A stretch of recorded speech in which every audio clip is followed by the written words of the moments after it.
नमस्कार मित्रांनो, श्री स्वामी समर्थ. आज सकाळी मी निघाले होते माझ्या माहेरी आणि तिकडे गेल्या माझ्या पिल्लूला भेटले. माझं पिल्लू मला बघून छान स्माईल दिलं. त्याला वाटलं की माझी माऊ आली. आणि परत त्याच्या मम्मीनं त्याला नागपंचमी स्पेशल हातावर मेहंदी काढली होती. एवढं लहान आहे आणि तिनं हातावर मेहंदी काढली त्याच्या. आणि त्यानं पण बरं ठेवलं, मेहंदी अजिबात पुसली नाही. आणि त्यानं मला मेहंदी पण दाखवत नव्हता. हातातून हात एकदम हिसकाटून घेतलं.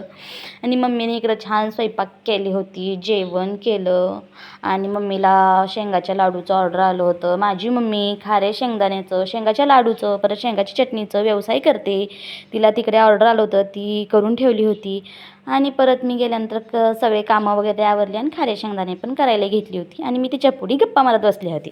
आणि परत आली जायची वेळ. ह्याला म्हणत होते चल मला घेऊन, तर ह्याला म्हणत होता मला व्हिडिओमध्ये घेऊ नको, तू व्हिडिओमध्ये घेतलीस तर मी काय तुला सोडायला येणार नाही. आणि मी त्याचं कुठं ऐकते. परत घरी आले. माझ्या नवऱ्याने छान मला असं सोनपापडी आणून ठेवलं होतं. सोनपापडी खाल्ले. मम्मीने डबा करून दिला होता. छान असं जेवण केलं. असा होता माझा आजचा दिवस. जर तुम्हाला माझा व्हिडिओ आवडला असेल तर लाईक, शेअर, सबस्क्राईब करायला विसरू नका. चला बाय. श्री स्वामी समर्थ.